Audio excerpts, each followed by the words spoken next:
लकड़हारे की बुद्धिमान बेटी।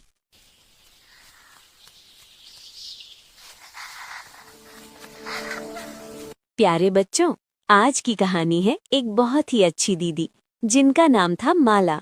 वो बहुत बुद्धिमान और समझदार थीं। अपनी बुद्धिमानी से उन्होंने जंगल के राजा शेर को भी सबक सिखा दिया। चलो सुनते हैं ये रोचक कहानी, लकड़हारे की बुद्धिमान बेटी माला और जंगल के राजा शेर की।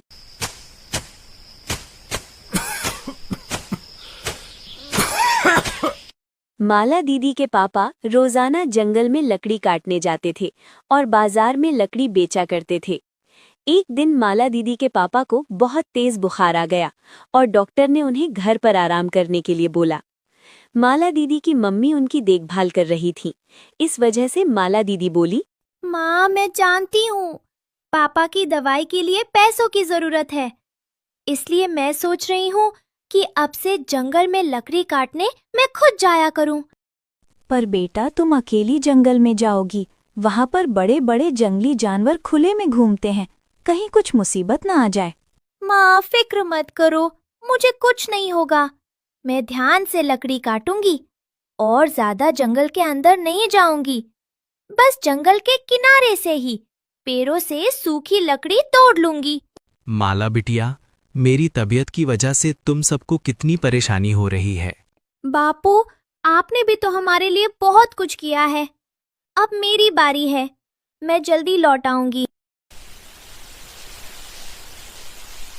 अपने माता पिता को दिलासा देकर बहादुर माला दीदी जंगल में लकड़ी काटने के लिए चली जाती हैं।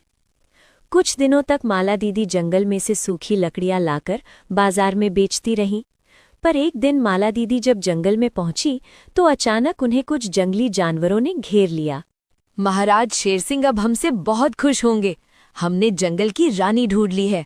सही कह रहे हो।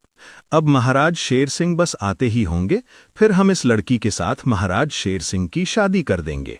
ये क्या कह रहे हो? मुझे जाने दो, मुझे किसी से शादी नहीं करनी। तुम पागल हो क्या? मैं और एक शेर से शादी कैसे कर सकती हूँ?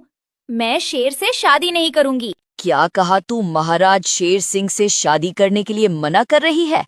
अगर तूने ऐसा किया तो हम तुझे खा जाएंगे। सभी खूंखार जानवर माला दीदी को डराने लगे। तभी एक गरजती हुई शेर की आवाज ने सभी को चुप करा दिया। ये तुम सब क्या कर रहे हो? जंगल की महारानी को डरा रहे हो? तुम जानते नहीं ये मेरी होने वाली रानी है। महाराज, ये आपसे शादी करने के लिए मना कर रही है, इसीलिए हम इसे डरा